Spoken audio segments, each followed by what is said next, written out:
morning, everyone. My name is Peter Reek, and I'm coming to you from my kitchen in Vancouver, British Columbia. Since you're here, I thought you might want to participate in one of my morning routines. Alexa, tell us a joke. Why couldn't the extension cord see his friends? Because he was grounded. That's a good one.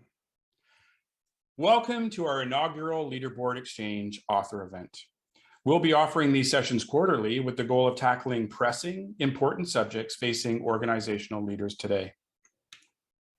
We'll do this by partnering with thought leaders who are researching and writing about meaningful, timely, and relevant topics.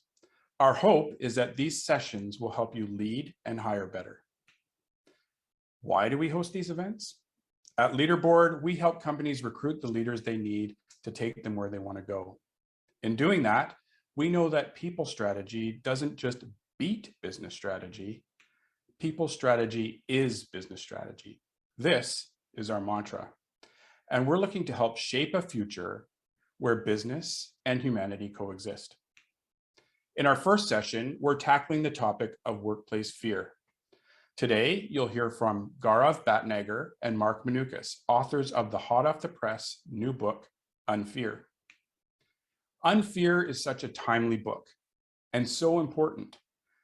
We each have a relationship with fear. As leaders, we have our own, and then we have the relationships that our team have with fear to work with as well. In Unfear, the authors show us how fear undermines growth, how to spot it, and how we can actually work to unfear our workplaces. Unfortunately, I'm not able to join you today as I have my first class in a new master's program. I didn't think it would be a good idea to skip the first class. I've asked a good friend and colleague, Jackie Locke, to moderate today's sessions with Gaurav and Mark. Jackie is the EVP of Innovation at St. Joseph Media, home of publications like Maclean's, Canadian Business, and Toronto Life. I'm leaving you in really good hands, and I'm sure you'll have a great discussion. I'll turn it over to you, Jackie, to introduce today's guests. Thank you, Peter, and very nice kitchen. I'm Jackie Locke. I'm the EVP Customer Innovation here at SJC Content. What does that mean? I'm a content and strategy media executive. I specialize in delivering multi-platform content solutions for clients, generating revenue, working across all platforms, et cetera, working with our biggest clients. Having led very large cross-functional teams in complex, matrixed, in brackets, dysfunctional companies at times in my prior roles at SJC Media, TC Media, and Rogers Media, and being in an innovation role where I work on many projects that are first to market in both concept and execution, enter into brackets again, potential for dysfunction. I'm fascinated by today's topic and excited to be part of today's discussion. I'm going to do a little bit of housekeeping first. So with that, today serves as the official launch of the Leaderboard Exchange. So welcome to everybody for joining us, and thank you so much for being here today. Leaderboard Exchange is a company focused on leadership and executive search. And I've worked with Peter directly, and he brings a really refreshing approach to recruitment, which is why I still know him. To mark their launch, they're also launching the Leaderboard Exchange, a quarterly online event series on topics that matter to leaders like you who are trying to build stand-apart teams and organizations. Today, we're here to talk about fear, a really amazing topic that we all have, and we're very excited to have a great conversation with the authors of the recently released book, Unfear, Gaurav and Mark. All of you will be getting a copy of it mailed to you following this event as a gift from the Leaderboard, or as Oprah Winfrey would say, you get a book, everybody gets a book. And yes, we've always wanted to do that. Before we get started with today's conversation, let's talk about what's coming up next. There in April, in the last week, we're hosting a panel on the topic of a 4-day work week. I'm in. And we'll be bringing some experts and enthusiasts and not so enthusiasts on the topic together. And I'm sure it will foster some really brilliant discussion. So watch for your inbox for more details on this. And if you have any ideas as we're going along for topics or follow-up that you'd like us to cover, please put them into the chat as we go. And Angela, who is the hand of God, who you don't see, will be capturing all of that. Speaking of chat, we have participants from many regions across North America. Please let us know where you're participating from. We'd love to hear that as we're going along. And we'll have a few opportunities for you to participate today in the form of some polls. Speaking of participating, I'd also like to mention that the Leadership Board will be offering a pilot program and to participate in an online book club following this webinar on the book Unfear. It's a pilot of group of about 8 to 10. We're going to unpack key elements of the book over 4 60-minute facilitated discussions, say that 10 times, led by members of the Leaderboard team who, in addition to being executive search pros, are all certified coaches.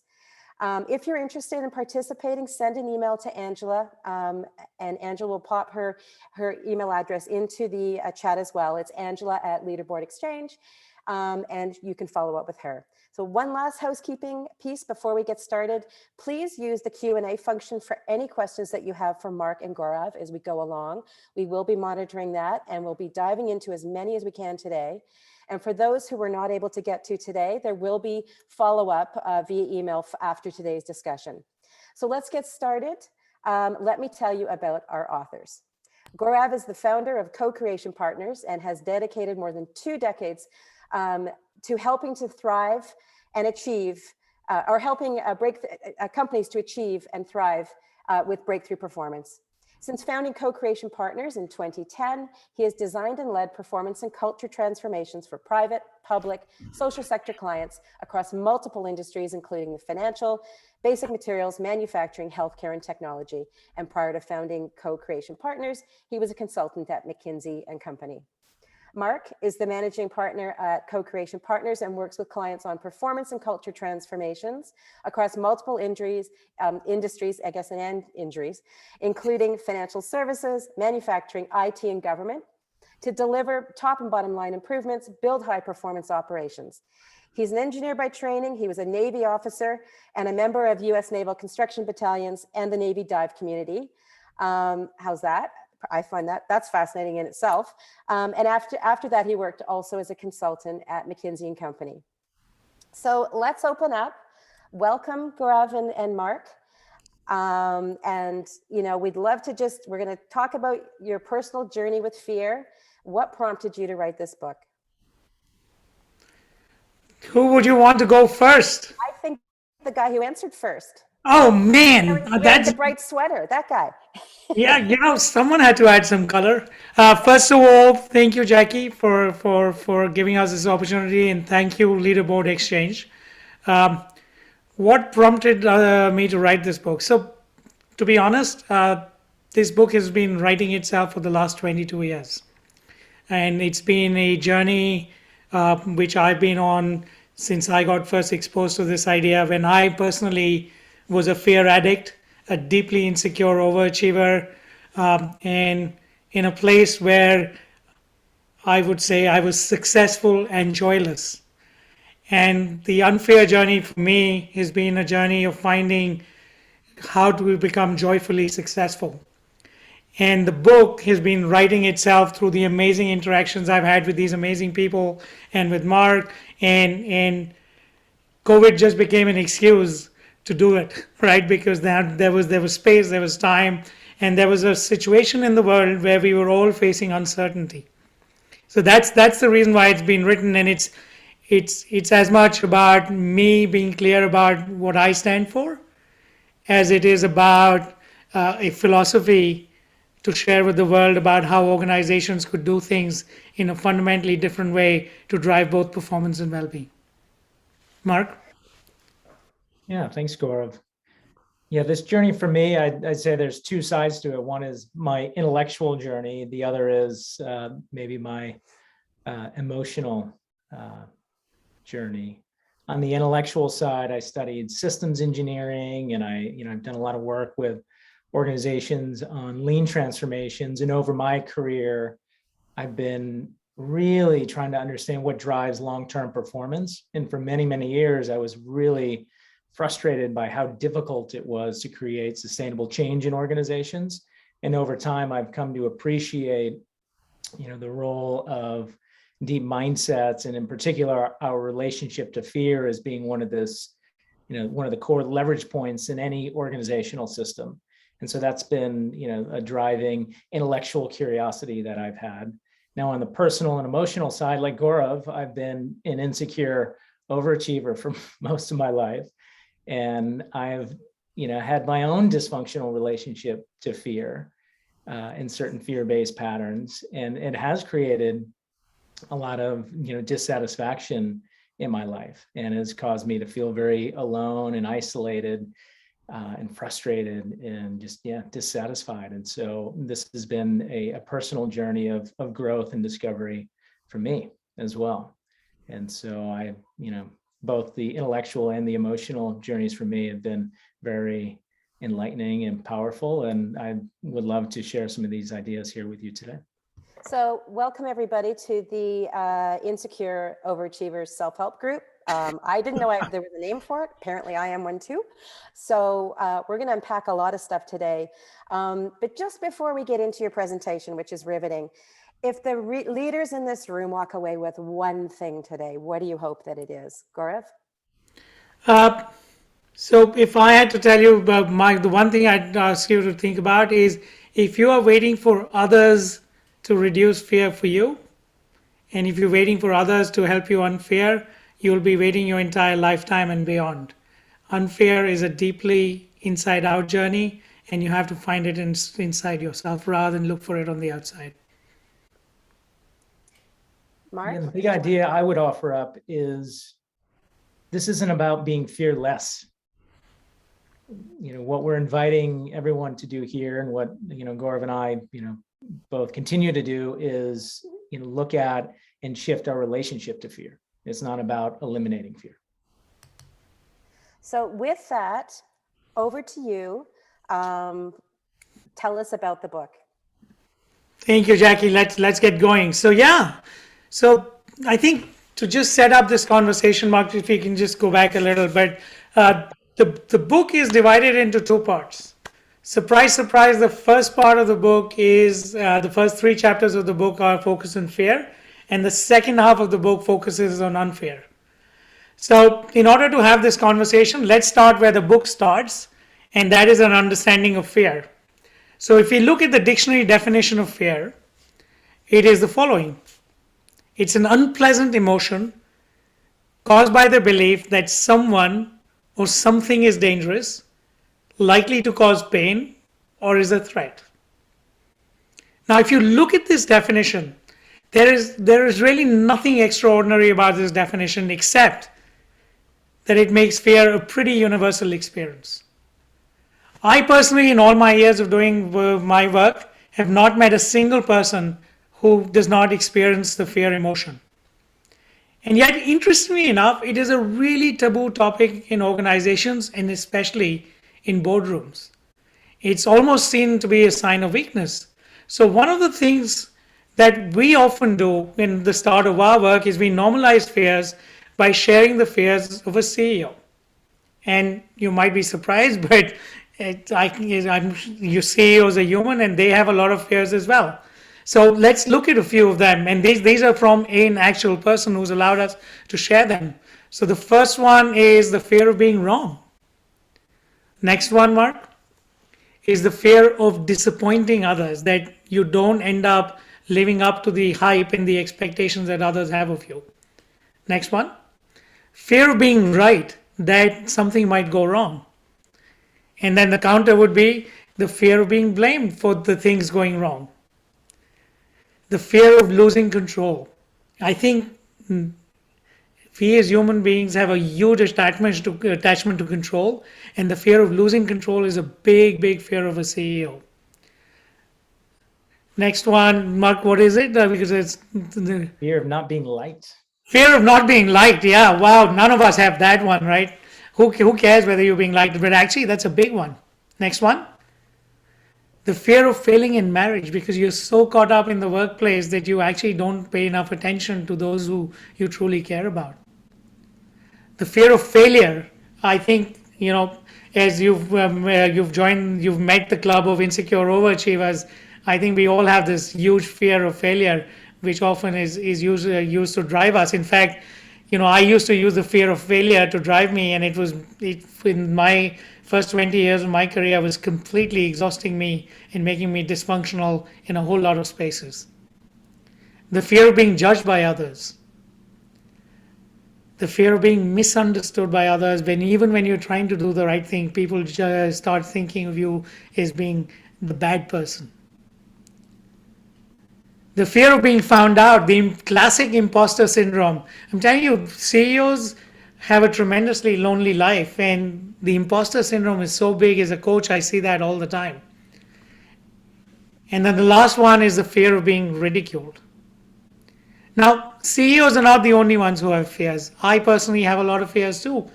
In fact, since writing the book, one of the biggest fears that I have is that I've written a book about Unfear, and am I an imposter in not living up to what I've written in the book about, which is really, really quite significant. And the other one is a fear that I will not live up to my own expectations.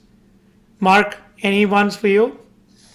Yeah, where do we begin? But I think a big one, if I go fairly deep, is fear of not belonging or being accepted by other people, and that also has some related fears of fear of failure and fear of being judged. It's definitely present. Yeah, so in order for us to just create a level playing field, given all of us have fears, we'd like for you in the chat to type your fears. So just write down, and let's be honest. If you're going to put too many, then you're being too hard on yourself. If you put too few, then you're not being honest enough. But pick the one which is the biggest one. So there's a few that are jumping in already, and I think this one's really interesting, which is fear of being judged. There's another one here, which is fear of regret. That one's kind of big and loaded. Fear of not knowing when you're seen as an expert. Yep. Fear of not being good enough. That one's simple. And fear of not balancing right. And that did come from a woman, just so you know. Fear of not being liked.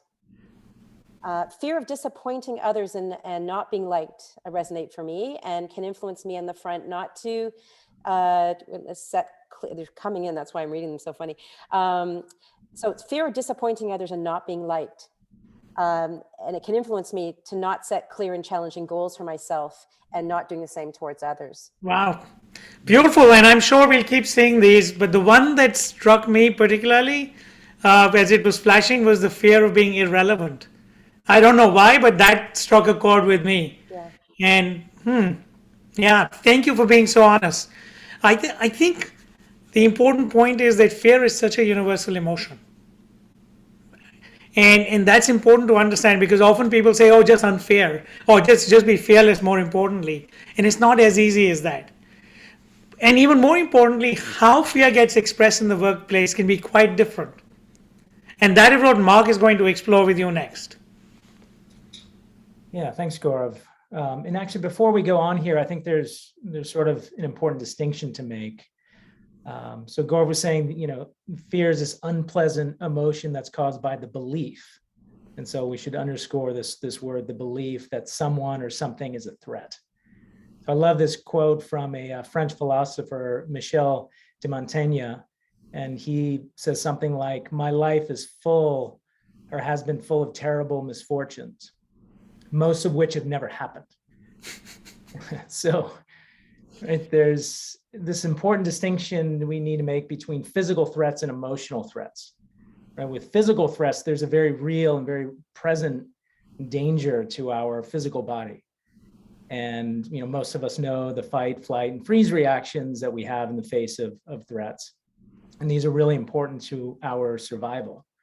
As a species, we wouldn't have survived. We would have been eaten eons ago if we didn't have access to these reactive mechanisms. But with emotional threats, our physical bodies aren't in immediate danger. But what is? Right? It's oftentimes our sense of self or our identity that feels threatened. And these are based on our beliefs and our stories that we hold about ourselves in the world. And so threats in this emotional domain are much more abstract. And this is a big reason that our fear-based reactions can start to lead us astray, particularly in organizations. And so, let's talk about, these fear archetypes. So these are, our fear-based patterns that show up as individuals or in teams or in organizations that can create some dysfunction. So we have two groups here. The first is the fight club. So the fight club is all about having an aggressive response to threats that we perceive at work, right? And there, people or patterns that fall into this group are more about standing out and being seen as special as a way to stay safe in the world. Their mantra can be best summed up as the best defense is an offense. And so there's 4 archetypes that we identify in this group. First, we have the fault finders. And actually, before I go on, what we'll do here in just a few moments is ask you or invite you to reflect on which of these archetypes, which 2 archetypes are most prevalent in your organization. So I'll go through these real quick, give you an overview, and then we'll open it up for a little bit of a conversation here. But the fault finders are people or organizations that nitpick everything. They find fault in everything as a way to exert status and power. So, I've been part of, consulting firms. This is a consulting firm culture. It's the fault finders. Controllers. These are people or organizations that have a very hierarchical orientation, where they seek to control others through, positional authority or through their expertise.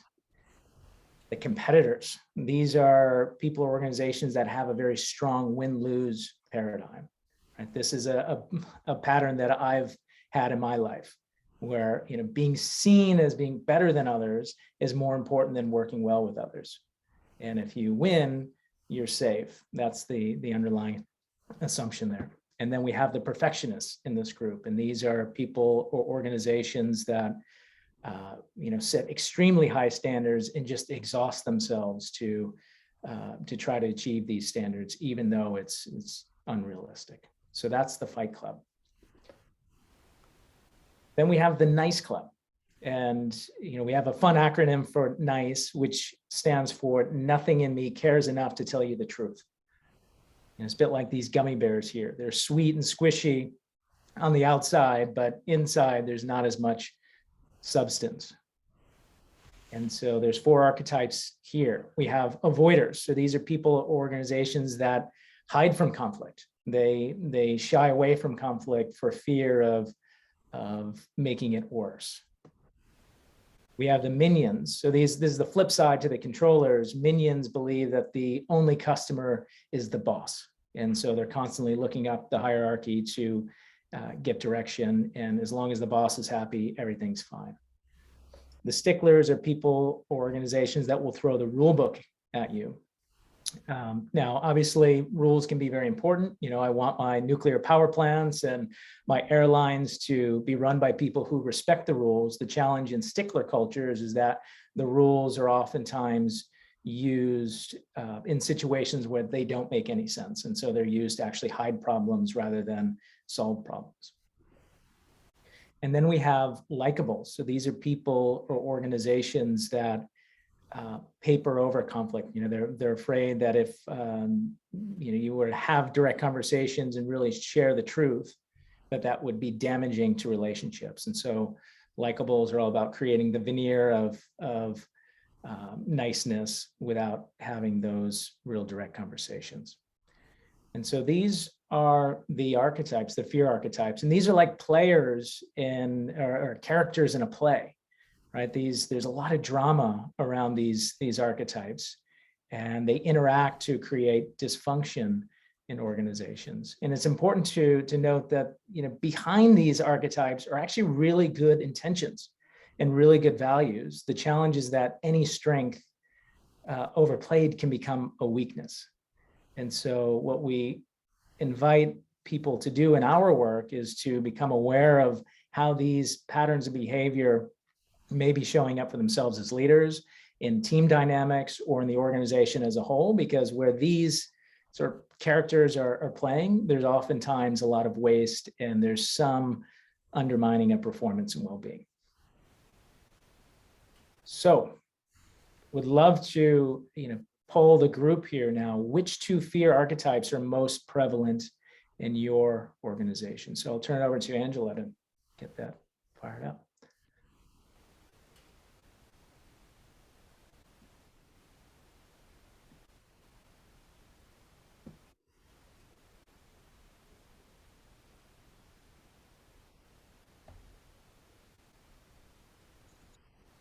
This is like watching a horse race.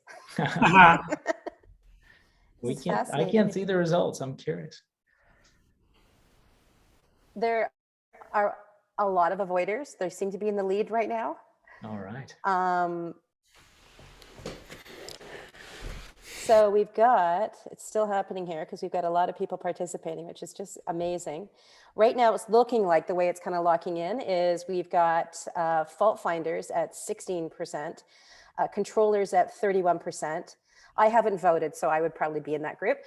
Competitors, 17%, perfectionists at 28, avoiders at a whopping 51, 52, since I mentioned it. Minions, 6%, sticklers, 14%, likables, nice as well, 31%. Beautiful. So what are the top two? Here's our answers. So avoiders, and the other one is likables. It looks like it's avoiders and likables are avoiders number 1, likables number 2, and number 3, which is interesting, is controllers. Beautiful. So let's talk a little bit about avoiders and likables. So here's the interesting thing. In our work, what we found is that the avoider archetype often is the archetype which creates a lot of negative impact on performance. And the reason for that is because avoiders often tend to avoid making hard decisions, avoid getting into difficult conversations, and that often leads to the organization not having the conversations that really need to be had to actually make more effective, more powerful, more strategic decisions. The likables, on the other hand, delay revealing the problem for way too long. And on the surface, everything looks good, but there's so much that it hides. And, in that whole likable state, you're not, again, able to engage in the powerful conversations needed in an organization. And then we add controllers to it, which is really interesting. Controllers is this belief that if you control things, and you can control in 3 ways, you can either control through information, you can control through hierarchy, or you can control through your expertise. What control does is, again, it doesn't allow for the real conversation to happen because there's always this constant fear that you are not going to be able to control a situation if you let it go out of hand and pull in other ideas and opinions in there. So there's a lot of interesting dynamics, and all these archetypes can actually dramatically negatively impact performance. And by the way, well-being as well, because I might be avoiding and not saying things, but the same thing is eating me up inside. So it actually starts impacting well-being as well. And what it all leads to, and underneath all of these archetypes, is this vicious cycle. So Mark, if you could put that up. And what happens is there's a perceived threat, right? It could be imagined, it could be real, but there's a perceived threat. And you either end up in an avoidant or an aggressive conversation. If you're in the nice club, you go avoidant.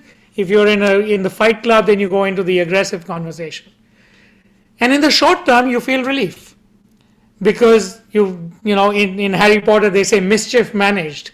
And so in the short term, it seems like the mischief is managed. That problematic person disappears, the situation gets avoided, and so on and so forth. But in the longer term, both trust and safety are eroded. In fact, we would go so far as to say that when this vicious fear cycle is there in organizations, it has multiple impacts. It dramatically negatively impacts employee engagement. It prevents powerful dialogues to happen in the space of diversity, equity, and inclusion, because you're either avoiding the conversation or it's all being done from a place of saying, I am right, how dare you. It leads to suboptimal decisions being made because you just want to make sure that you do something even if it's not right. And it leads to a lot of challenging situations that can be avoided. So essentially, the vicious cycle is really, really, fundamental to think about, and that's how organizational performance and organizational well-being starts getting impacted. So as the reader reads this first half of the book, which is where we've been, there are 4 big thoughts we want the readers to have. And I will cover. Sorry, go ahead, Mark. Just to jump in real quick, I think one thesis we have is that the great resignation that's happening across a lot of organizations is likely driven by this sort of cycle that's happening in many organizations. So organizations that aren't really focused on culture and addressing this fear issue are causing a lot of people to leave. Yeah, beautiful. So as a conclusion of the first part of the book, here are some big 4 conclusions that we come up with, and we're curious what you think of those when you start reading the book. So the first one is that fear works insidiously and is often invisible. 1, because it's an uncomfortable topic, and 2, because vulnerability is not seen as a virtue.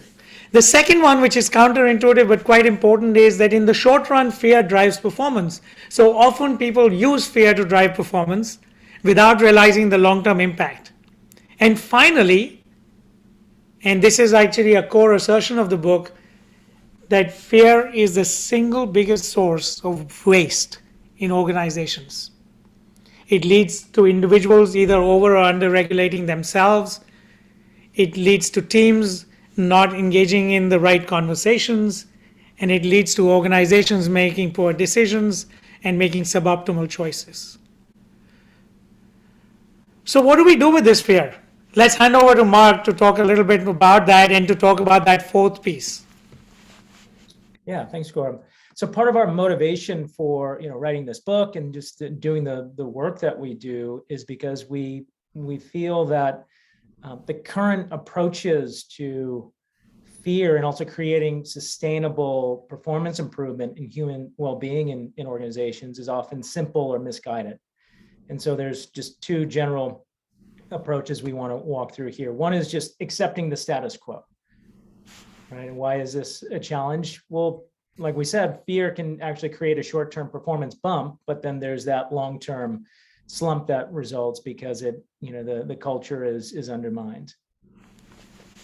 And by accepting the status quo and saying, look, fear and culture are just hard things to measure, and there's not a direct link to performance or a near-term link to performance, the organization just remains blind or numb to a lot of the patterns that we talked about. They just accept them as that's just the way it is and go on with other things that they're doing. The other approach that we see is creating fearless organizations. Now, I think the research that we've seen on psychological safety is really powerful, and it's that's a very I think effective thing for organizations to do. But I think there's some simple assumptions that are made. One is that formal leaders are the focus of most psychological safety efforts. And formal leaders absolutely have a role, but there's also a lot of informal leaders in the organization, and they need to play a part. It's not enough just for the formal leaders to get involved. There's also a heavy focus on the actions of leaders, specifically what they say and how they say it, but they're often missing the mindset component. So it's not enough just for leaders to say, hey, I'm curious what you think, give me your thoughts. We also have to look at the mindsets of the leader in the first place that would cause them to ask for people's input on a regular basis. And there's also this implication or assumption that fear is bad and can or should be eliminated. And we think that's not accurate or an effective assumption.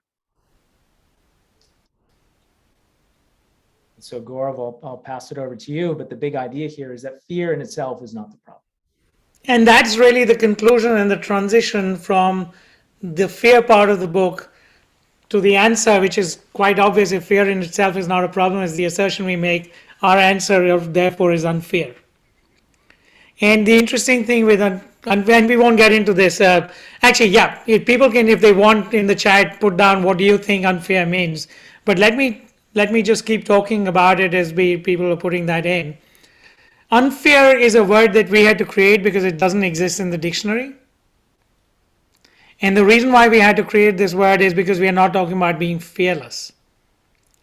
Unfear is a whole new way of thinking about what do you do in the face of fear, which actually by itself is not that bad.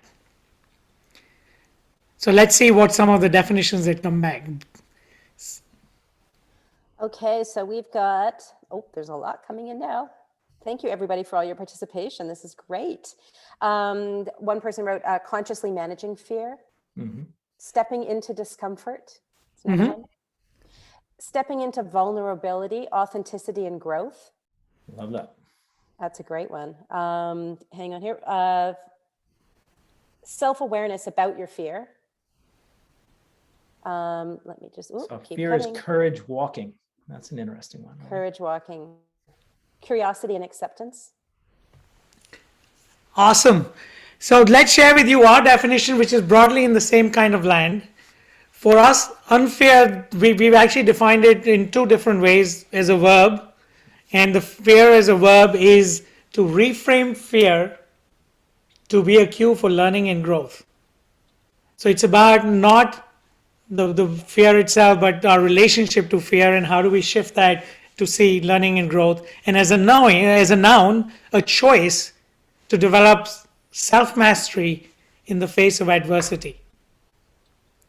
So it's about shifting your relationship to fear and reframing your relationship to fear. And the question is, how do you do that? And for us, we as human beings, we believe have two incredible superpowers that allow us to reframe our relationship to fear. And the first of those superpowers is the power of imagination. The power of imagination. And this is a really, really important one because most of the things that we have created, most of the amazing discoveries and inventions that have happened in the world are a result of our imagination. We imagined something and then we created it.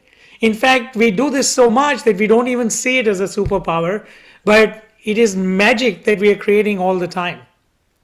But we can also imagine negative outcomes, right? So imagination is really important. So Peter Reek imagined doing a session with all of you.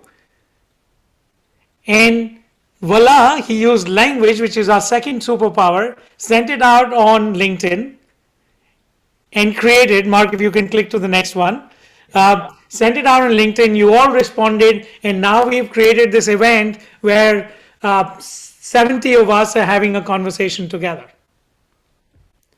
And that is the amazing thing about imagination and language.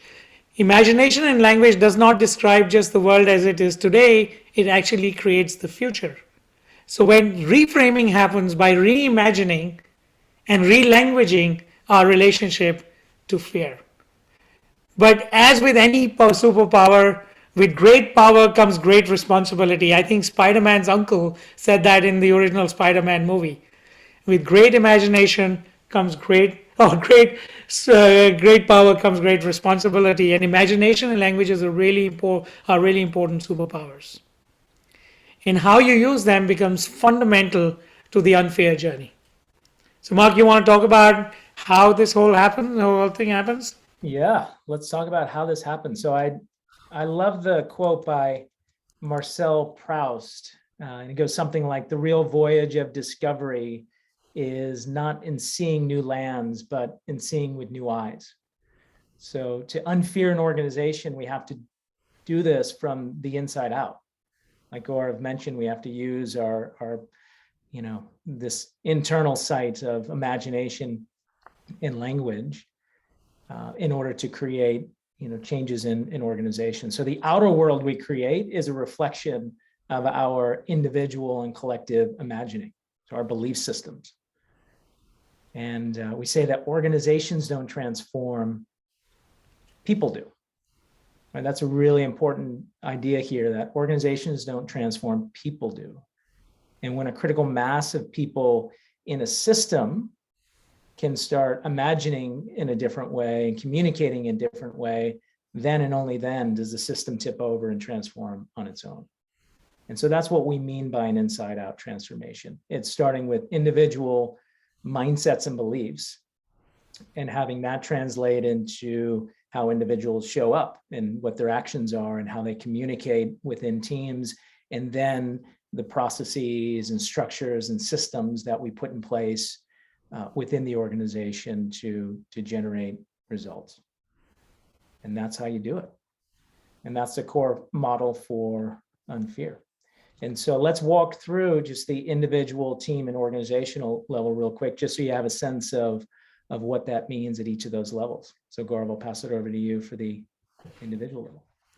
Yeah, so the title of our 5th chapter, which is about unfearing the individual, is Angel in the Stone, and it's inspired by Michelangelo allegedly having said when he carved the David that he saw an angel in the stone and he said to carve it free. He saw an angel in the stone and he said to carve it free. Mark and I believe that the next source of competitive advantage will be an organization's ability to unlock the latent potential of its employees.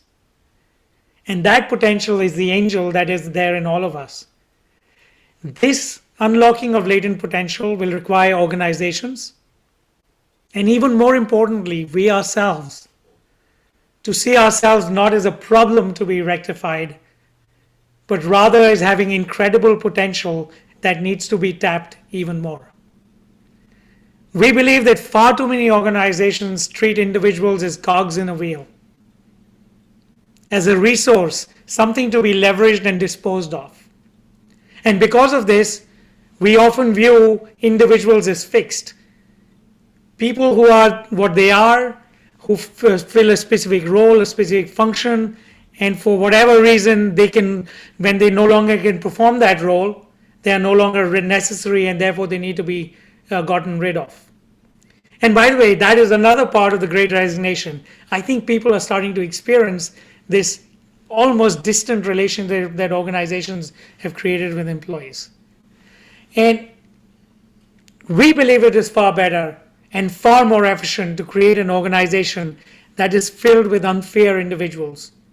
People who work creatively, who find brand new sophisticated solutions to complex problems. People who recognize that they are not fixed and that they have infinite potential to grow and learn and transform. We believe that believing in our own potential is the energy source for us as human beings. And when we are disconnected or weakly connected to this source, we fall into those fear archetypes.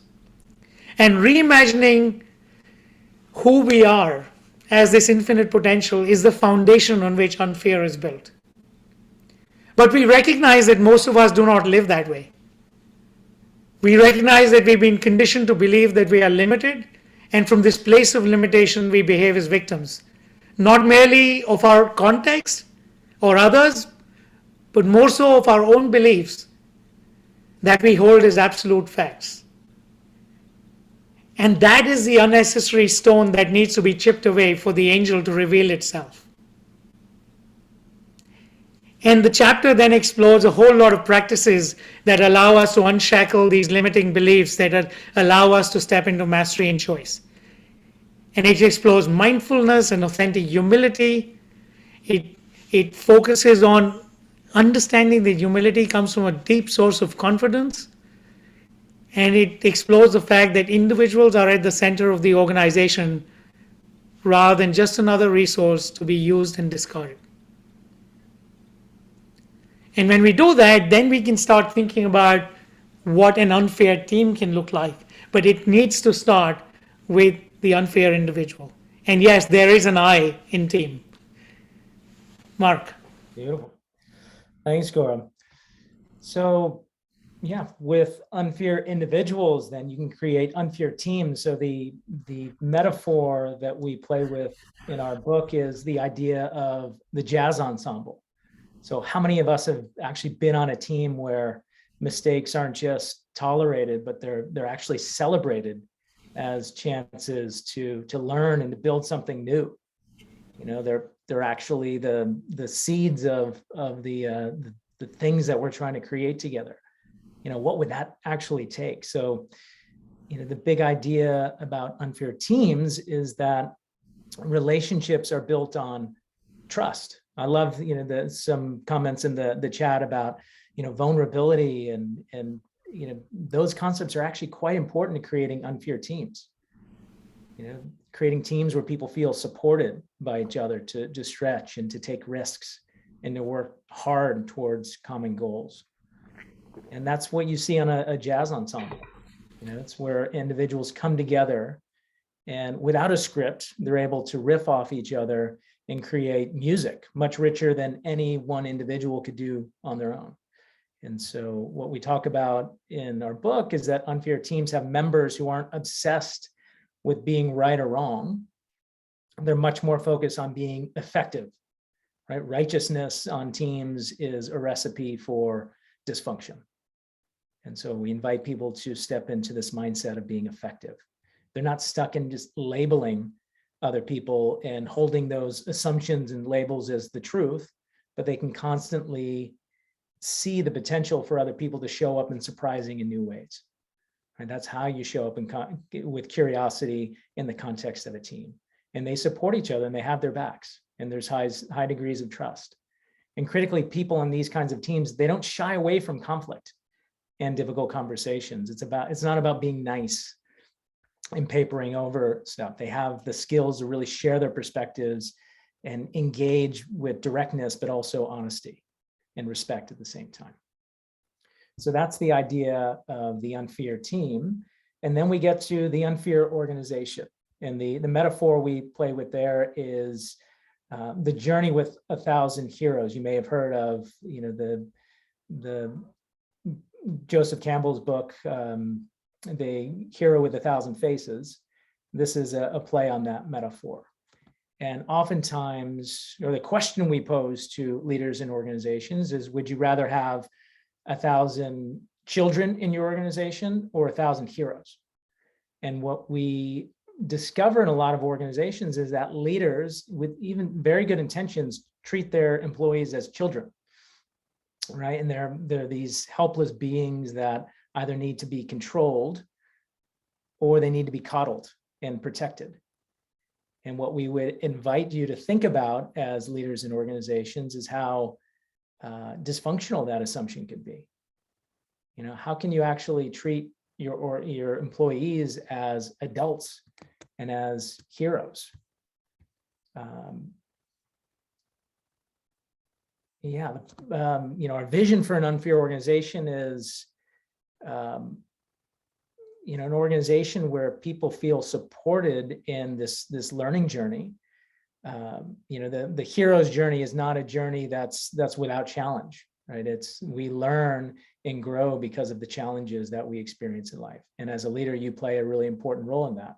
And so we talk about the stories that you create in the organization. Are you creating stretch through purpose and excitement and inspiration, or are you creating stretch through fear?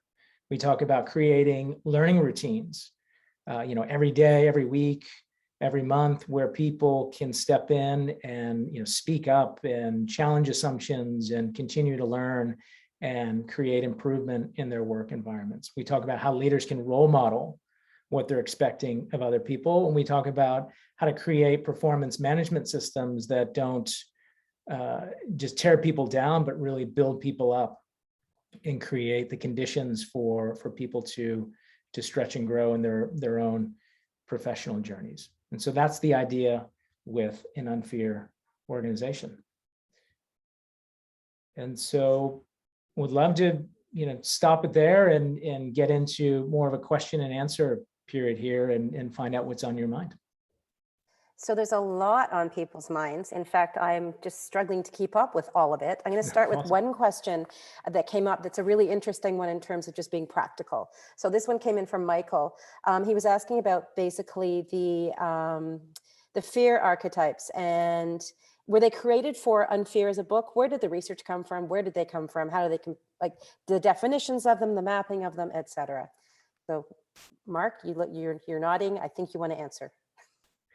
Yeah, absolutely. A lot of the fear archetypes are based on research by an organization called Humor Synergistics and Dr. Robert Cook. So we borrow heavily from that body of research, and we also make use of a lot of their survey tools in organizations. We've also tried to translate some of the language and make it more accessible for people in organizations. Gaurav, I'm not sure if you want to add some there, but we certainly borrow from that body of research. You're on mute. Yeah, I think that's a much better answer. I was about to say we just cooked it up in our head and we just put it down and then we said, voila. No, actually there is a lot of research and human synergistics, and we've partnered on it. The reason why we've taken it as fear archetypes is they are looking at it slightly differently, but there's a lot of research around linking it very clearly to performance and to employee engagement and employee well-being. Thank you. So I'm going to go into some stuff, and it kind of goes all over the place, but this is where you can feel like you're on Jeopardy, and we should have had the Jeopardy music, right? Don't you think? Let's do it. Let's do it. So so here's a good one. How many teams or organizations even admit to fear as an issue, irrespective of the type? That's a great question. So, and it's sent by Ashish Deo, who's an old friend of mine. So I recognize that one. Very few. So what we work with is we work with the behaviors which are dysfunctional. That's why the archetypes are so important. We don't go straight in to talk about fear. We first talk about the behaviors that are dysfunctional. And the way we get to the fear and unfear piece is by unpacking and understanding the underlying belief systems that drive those behaviors. Because as we said right up front, it's a taboo topic in organizations, fear. It's seen to be, because we have had historically a very masculine orientation to organizations, it's seen to be a sign of weakness to admit to fear. So you need to go into it indirectly rather than directly in doing the work. So here's another. I just heard a reference to a great term that I thought was a great term, and it probably came out of, I've noticed lately people writing text messages to each other in the morning before work now, saying things like, "I'm pre-mad." I haven't even had a meeting yet, and I'm already mad. So it's the whole idea of pre-traumatic stress. The idea of, and you talk about, that negative bias and et cetera. So and I know it's probably, exaggerated right now with COVID and working from home and all the weirdness of being separated, but what are your thoughts on that whole notion of pre-traumatic stress, and where does that come from and how do you deal with it? Mark, go for it. Yeah, I think it sort of gets to that, quote I mentioned about, my life is full of terrible misfortunes, much of which have never happened. I think we oftentimes misapply that superpower of imagination that we have in language, and we get stuck in these, rumination loops and these thoughts about what could happen. And the more the world becomes chaotic and uncertain, the easier it is to get stuck in these stories about what could happen. And, and that is some of the fear that we get stuck in. So yeah, pre-traumatic stress is interesting, right? We haven't actually experienced the bad thing. We're just worried that we might experience this bad thing. And it's going to be awful. That very much happens in the world, and it happens in organizations. Yeah. It happens in the context of relationships as well at work, or any relationship where we're imagining all kinds of other things about the other person and holding those assumptions as truth rather than really exploring that with curiosity. So it's not that we want to shut that off completely, but I think we just want to approach these stories and beliefs that we have with more curiosity to see if it's allowing us to be effective or not. Yeah, but so Jackie, here's the thing, right? Pre-traumatic stress is also based in history. It's right. Because there has been some trauma or some challenge that has happened in the past that we are now projecting into a future situation. And unfortunately, the reframing requires us to break that pattern, because one of my teachers described this to me. She said, we are driving down the highway of life, and the way we are trying to drive is by looking in the rear view mirror and trying to figure out what's going to happen in front based on what's showing in the rear view mirror, and the rear view mirror is smeared with peanut butter. And so now, based on that smeared peanut butter, we are now projecting into the future everything that had happened in the past. And one of the ideas is the past is a thief. It steals our present and our future from us, because we've already predetermined negative outcomes, which then condition us to actually experience those. It's funny, you use the word thief. I call it an emotional vampire. It like literally sucks the life out of you, right? Sure. And derails, efforts, etc. So let's talk about, I'm just going to go through some terms that you mentioned in the book, which again are really, really interesting. Can we talk about fear addiction a little bit? You described that a bit earlier. Gaurav, do you want to just chat about what that is and what that looks like? So here's the thing that, we have an emotional brain, and a lot of our decision making happens through that. And Mark talked about the drama associated with these archetypes. Actually, fear gives us a kick, and we often start getting dependent on that kick to feel energy. And so now we get addicted to needing that kick, and we need more and more of it to feel more and more alive. And we feel that if we don't have that kick, we can't move on. And even though, by the way, and this is true of me, this is true of my wife, I often will say, why are you going off? And she says, you think I want to feel that way? But that's what we want. That's how we are subconsciously get so conditioned by that now we need more of it to feel alive and feel energy. And we understand we are dysfunctional, but we think we can't live without that dysfunction. Right. That's what fear addiction is. Interesting. Mark, did you want to comment on that? No, that makes sense. I mean, I just think we build these patterns in life, and we kind of become blind to the patterns and how much we're driven by them. Well, it's interesting because I've also experienced the other side of it from the outside looking in, watching the people who create the problems so they can go in and fix them. Oh, yeah. So that's what we call the firefighting culture. Yeah. I often tell my clients, beware of firefighting cultures, because they create arsonists. Oh, I love it. Yes. Right? Because they want to create the fires to put out. Yeah. Yeah. And you can just see them, they literally get energy out of it. And you're thinking, and then they get praised because they fixed the issue. Yeah. But that's how a lot of people get promoted in those systems as well. They do, right? So okay, so let's talk about the notion of normalizing fear. How do you start? and how does that even work? And how do you make feel, especially in a nice organization of avoiders? Yeah. Mark, you want to try? Go for it, or you want me to take a crack? Yeah, I mean, I think you sort of touched on it already a little bit, Gaurav. Hey, Mark, just by the way, I just want to let everyone know, every time I don't know an answer, I just give it to Mark. That's really what's going on. No, I'm completely on to you. I'm going to start calling you out.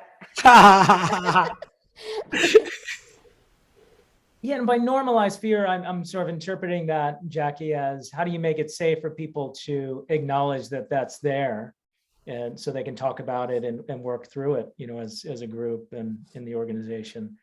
I think a lot of it gets to what Gaurav was saying earlier, where it's hard to just jump straight into the fears, kind of like we did in the talk here. Yeah. We did that intentionally to create, just a sense of connection with everyone.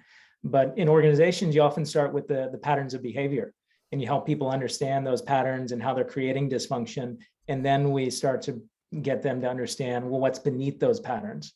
And then you start to reveal, and people start to feel safer to admit to the fears and the beliefs around those fears that are driving those behaviors. But it's a process. You can't just jump straight into it. You start with the behaviors, and you help people unpack the layers of that onion, basically.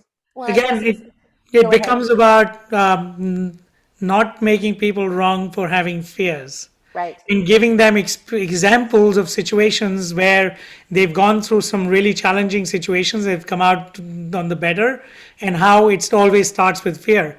Because fear is a cue for learning and growth as much as it is a cue for protection. And it's about understanding that you can see it as both, that allows people to work with it. If you say, you're being fearful, you're an idiot, you can't then move people because now you already collapse them into the fear. So what about things like culture? And the reason like, think about it, we live in a multicultural society. I mean, I come from Scotland where people are not shy, right? So, at what point how do you layer that into the archetypes? And is somebody actually, just being nice, or are they being polite in their culture? How do you deal with that?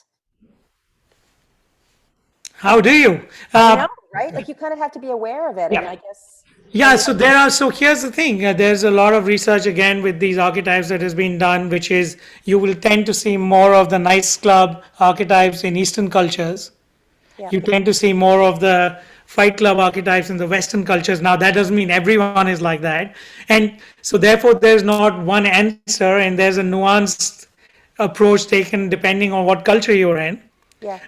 And I think it links to another question that popped up in the chat.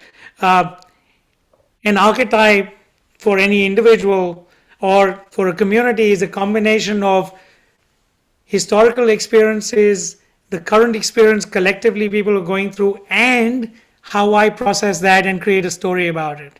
So it's both the individual as well as the situation that you have to understand. And that's why coaching becomes such an interesting topic, because it's not just about the individual. It's not just about the situation. Yeah. It's a both and of both. And you have to work with both to make people make the move. So the only thing I'd add there is I don't know if there's a good or bad culture or pattern, right? We described the fear-based patterns. They're generally not as effective, but that's the idea. It's not to label a pattern as good or bad. Absolutely. It's just to say, look, it's either effective or ineffective. So you may come from a culture where being nice is celebrated and is important, but you may be in a new environment where that's just no longer effective, or it's not allowing you to be effective. So that's not to say that you're wrong or that culture is wrong. It's just to say right now, how you're behaving is not effective. So let's understand what you can do to be more effective in this environment.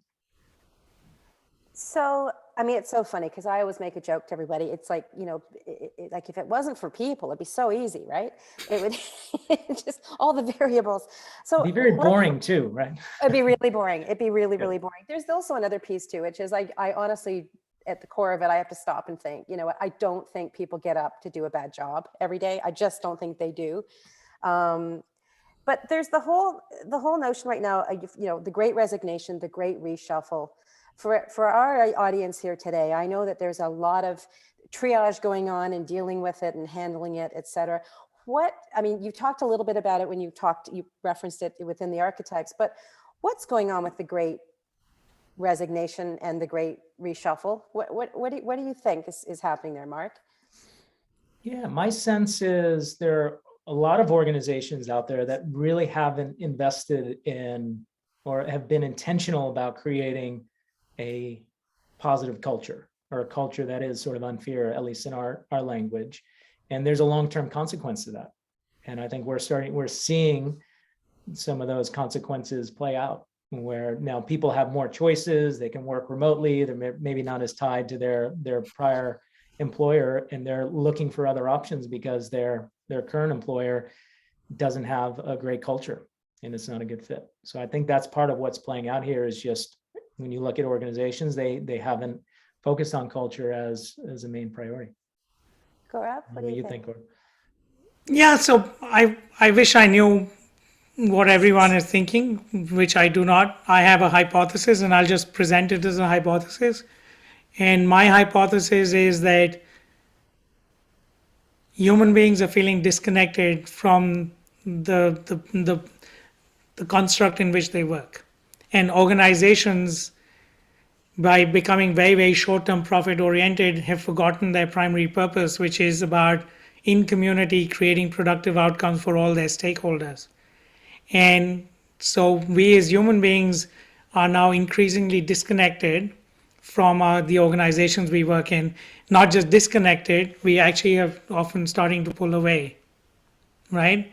And the challenge there is now I'm home. I've had some time to observe this pattern much more because I've had more space to do it. And I'm starting to feel, wow, what am I doing here? And so I don't know whether people find something better to go to or they just hope they do.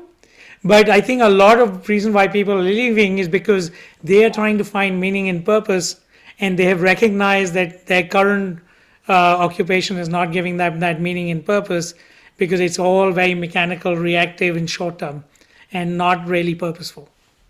It's well, and actually, it's so somebody in the chat wrote a comment: "We belong or we leave." I like that one. Yeah. Yeah. Interesting, right? And it's funny because you see organizations trying to kind of band-aid solution stuff with offering free snacks, and I'm making it trite, but you see things that are that trite compared to somebody's issue, which is being heard, being trusted, respected. Like, it seems like there's a gap there in terms of belonging. Yeah, so I just saw on, something on the chat about the Great Resignation being like the Great Awakening. I'm not quite sure it's quite the Great Awakening. Yeah. I think that it's the Great Tremor, which might lead to an awakening. But I'm not sure that it's created awakening because I don't know whether we've questioned our belief systems enough individually and collectively to really understand what this is telling us and really helping us connect to a much deeper place from where we don't look on the outside for validation. That we understand that we are valid already, and from there now live in contribution. Interesting, right? So interesting concept that we're not getting that external stimulus we usually get from the pat on the head, right? Or the et cetera. So can we talk about this? Because I think it's really interesting within the book because you talk about employee well-being and you talk about breakthrough performance.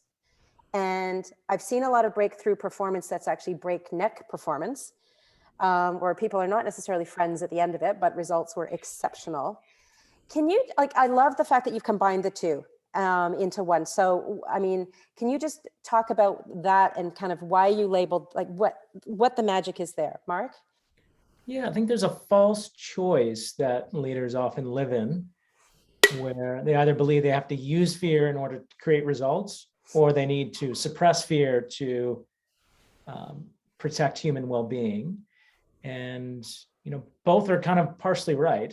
So I think the breakneck team that you were referencing, there's probably a lot of fear or pressure, either internally created or externally created, that was driving that team to perform. And what we're inviting leaders to think about is that's sort of a false choice. You can actually, by changing how people relate to those fears, you can still have an environment that's challenging, but rather than seeing those threats that people need to fight or flight from, they can see the threats as a cue for learning and growth. And through that, they can both strive for great performance and have great well-being at the same time. So we don't see that as an either or proposition. We very much think you can strive for performance and have human well-being, but fear is that leverage point that you need to focus on. Yeah, and I think there's a bigger conversation that comes, which is we've lived into a story that everything is a trade-off. Everything is a trade-off. That there is no and, it's always either or. And when we live in trade-off, when we believe that story, when we imagine that story to be true, we actually create division. We create division, it's profit or it's that. We create a world which is, from a prosperity perspective, quite advanced, and yet we have people who are suffering in deep poverty. We work on a planet, but we disrespect it and we destroy it. And it's all in our imagination, in our story, in our languaging. And fundamentally, if you question those stories, you understand that we are living into a truth which is quite dysfunctional. And often people ask me what is truth, and they get very upset when I tell them it is whatever you believe it to be. And that is at the core of this. That actually there is no, that you can believe that there is a trade-off and you can believe there isn't. And all our work has shown that the more we help employee well-being go up, the more we actually help organizations drive performance. And again, we've shown it to be true in the shop floor, in a technology company, in a bank. It is amazing how often the two work together. Are there situations where they might be in contradiction? Yes, but very rarely. Well, it's interesting too, because you refer to it as the movement away from right and wrong, that black and white world. And so when you're working with organizations or any organization transforming, it's like, what does good look like? You can't flip the Unfear team switch. What does good look like, and how do you know if you're doing it right? I know that's a big question. I'm going to ask you, Gaurav, before you throw it to Mark. Yeah, so Mark, you might want to answer this, but I'll start. I don't know. You go. No, so it's a great question. So good is a subjective term, right? Which is why it depends on who you're working with. But when we do our work with organizations, we ask them to define good from a multi-stakeholder perspective. So we ask the question, good from a societal perspective, good from a customer perspective, good from an organization perspective, good from an employee perspective. And we ask them to create a composite and then ask them to think about how they want to balance all of those, because you need to create a balance between them. So for us, the starting point is not just assuming good is just what the shareholder gets. For us, good is what allows an organization and the system around it thrive in the long term, because the more you create a long-term harmony in the system and the organization, the more likely that the organization is going to be successful long term. The average life of an organization 5 years ago was 30 years, today is down to 20 years, because we create short-term profit, but long-term we haven't created harmony in the system that allows for the organization to thrive. So our conversation about good becomes a conversation about what does thriving mean for you. Right. Interesting. I'm going to jump into some questions. There's a whole bunch from people in our audience. So here's a question. What are some rituals or habits that an individual or team can make in order to journey from fear to unfear? Who wants to take that one? I mean, neither one of us can do it. I mean, so the book talks about, we actually give rituals both at a transformational level, which is at a being level, and at an action learning level, which is a doing level. And literally every chapter in the book goes through that. So for example, and Mark, you can jump on the team and the system. Let me go with the individual. At an individual level, one routine, which people might not think of that as a routine, is mindfulness or meditation. Which allows you to let go of the belief patterns that are there in your subconscious based on traumatic events that have happened to you in the past, and allows you to engage with the situation in a completely creative way. There's a whole routine around how do you, in situations of stress, create the pause that is needed for you to move into a more neocortex way of responding that allows you to have choice available versus just falling into reactive patterns. So there are multiple of these in every chapter. These are a couple in the individual. There are about 6 others. But Mark, do you want to go for a couple? Yeah, I think we sort of think about these habits and patterns or practices at the individual, team, and organizational level, but they're essentially conversations. So Gaurav walked through the internal conversation that you're having. At the team level, it's learning how to have more effective, difficult conversations. What does an effective, difficult conversation look like, and how do you separate observation from interpretation, for instance, and share that with someone else in a way that doesn't create defensive-ness or reactivity in someone else, but allows you to share your own truth in a way that's respectful, but still direct. So that's one. At the organizational level, we talk about how leaders tell stories. What's the lore in the organization as a leader? How do you tell stories that start to shift how people are thinking about things? and get them to stretch through inspiration rather than through fear. We talk a lot about, a higher level about, learning routines, but, a lot of the lean work that we do or the agile work we do is all about how do you create learning routines in the organization through daily huddles and sprints and after action reviews and problem solving. These are all the patterns and habits in organizations that, if done well, actually create great conditions for people to show up at their best, to speak up, to learn, to challenge assumptions, to make improvements, and to keep going. Yeah. So that's a lot of what we talk about there. Well, that makes a lot of sense. So do individuals change their archetypes based on audience? How much do fear archetypes depend on organizational factors versus individual disposition? Yeah. So here's what I would say. I think the most effective people are people who are actors. And the reason I say that is because what effectiveness tells you is you do not have an archetype. You step into the archetypes most needed to be effective in any given moment. So your organizational context has profound impact on it. Actually, we did not talk about this today, but in the book, we talk about the unfear archetypes. Yeah. Right? But the invitation is that you need to remember that not only are you the actor in your life, you're also the director of your life. So you have profound ability to direct how you're going to show up. But you also have to have the amazing ability to know that just because you're acting a role, you are not that role. Just because I'm wearing an orange sweater today, I'm not an orange sweater. I'm wearing an orange sweater. So any of these archetypes could be useful if you use them with discernment and don't get stuck in them. Right. Yeah, and the challenging part, I think, is there's, an organizational culture usually creates an expectation that you show up in one of those archetypes. Right. And so if you're really seeking to change a culture, you have to very intentionally and consistently put on, or play a different role that may not be the role that other people are expecting you to play. So if there's a strong controlling organization, but, there's often a controller minion dynamic in some organizations. And so you may be expected to play that minion role, but that may not be effective. And so you may need to put on a different hat or play a different role in order to be more effective, but that's really difficult. And the archetype on that situation is the archetype of being the seeker, if we had talked to you about the unfair archetypes.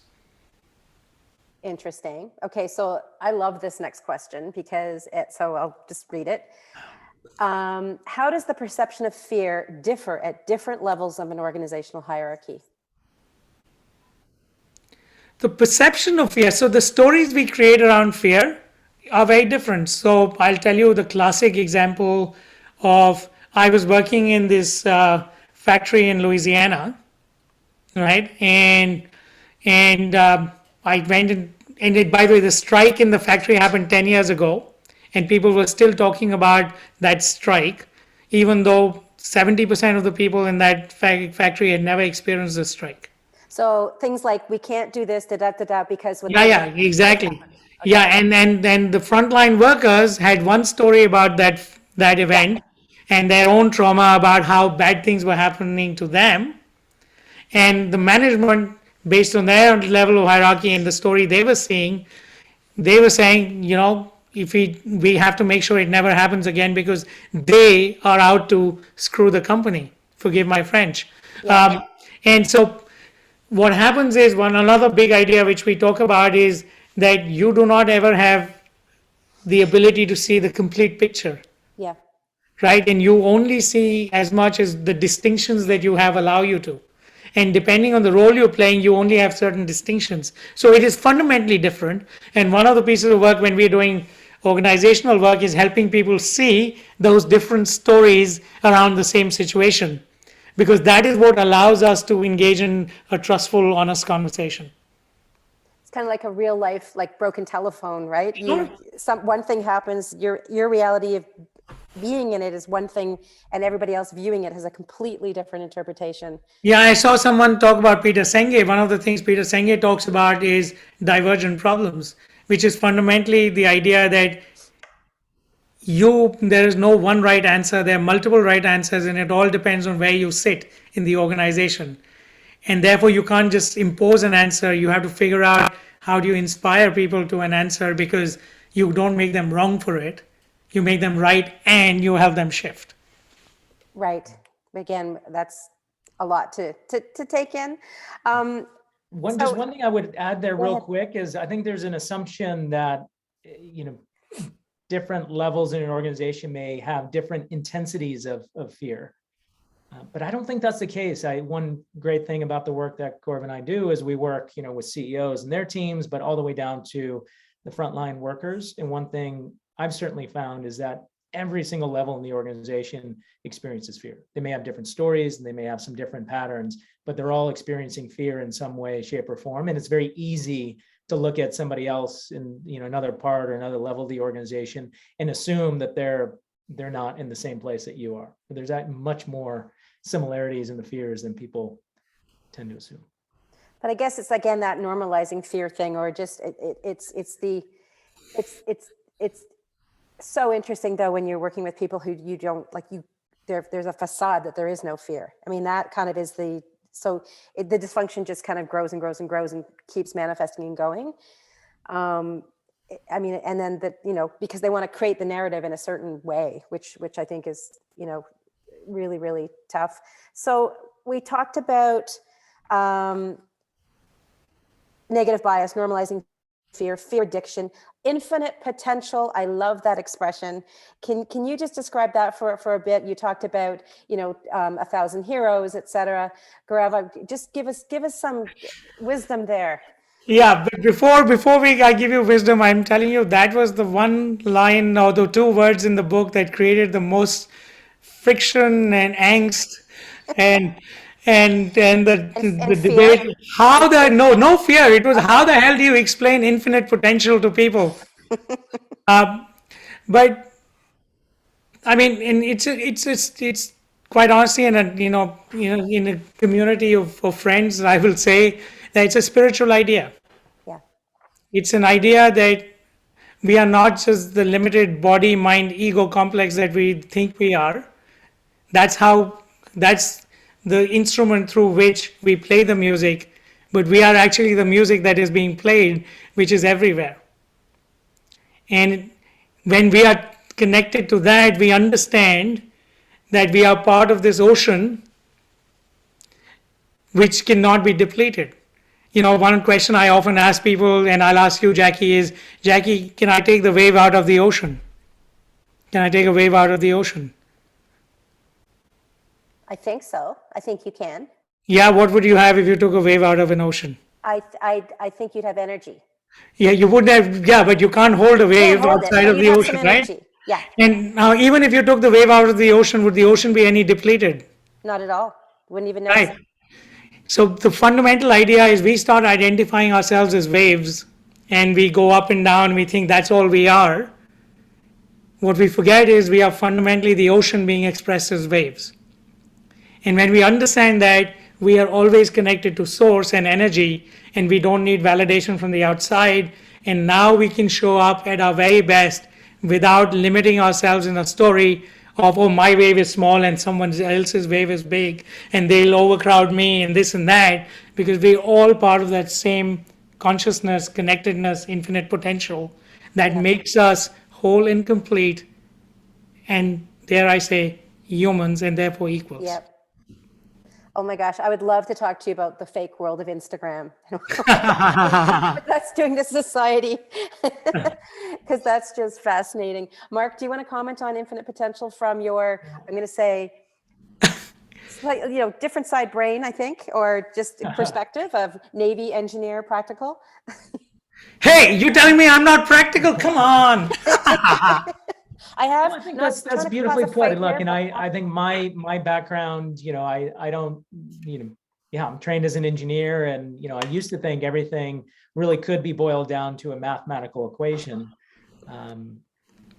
but the world doesn't work that way. I think there's a role for that, all that tangible stuff, but there's much more going on, beneath the surface of the waves that we can tap into that really helps us unlock that potential. So. I think that's the deeper invitation here, is to consider that, you know, these things that we see as tangible, there's more going on. Well, and the idea that I don't think you're ever done, right? It's not like, okay, perfect, we've done it. No.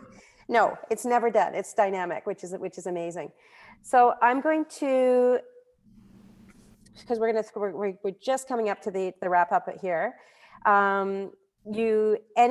Anything, now that we've gone through this conversation, what's the one thing you want to leave people in the audience with coming out of this conversation, Gaurav? So I thought I was going to say something different, but someone once told me it's easy to be a saint when you live in a cave. The work of life is to live like a saint in relationship to other people. That is at the core of Unfear. And those other people are your greatest gifts because they allow you to learn how to unfear. Love it. Mark? I love that. There's a poem. I really like this poet David White, and he has a poem called "Start Close In," and it goes something like, "Start close in, don't take the second step or the third. Start with the first thing close in, the step you don't want to take." Interesting. So anything that's left unsaid as we close out here? You can jump in. You did mention in our earlier chats that people can reach out to you for fireside chats or feedback, etc. So how do they do that?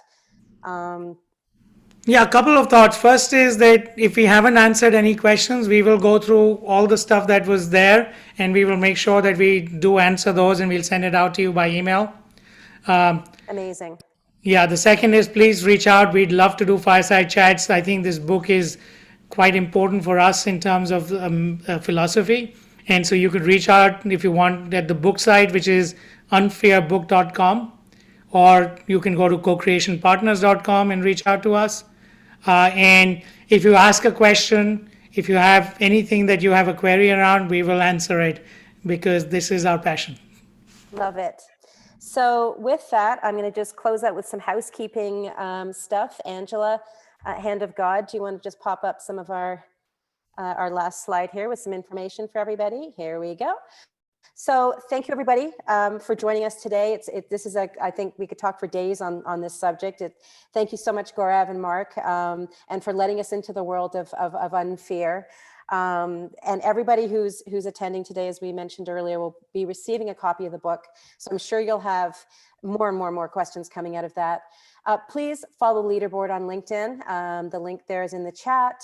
You can check out the website that just launched today. Watch your mailbox, your like IRL, real life mailbox at home for a copy of Unfear. And if you want to participate in the online book discussion, which I think is a really great opportunity, 4 sessions over 4 weeks, please do email Angela and we'll be signing people up for that. And then we'd love to hear from people on either any other topics that you'd like us to cover in these sessions, but also the upcoming 4-day workweek panel in late April, because I think that'll be really interesting. So with that, we're going to close it out and I say thank you. Thank you so much, Jackie. Thank you. Take care.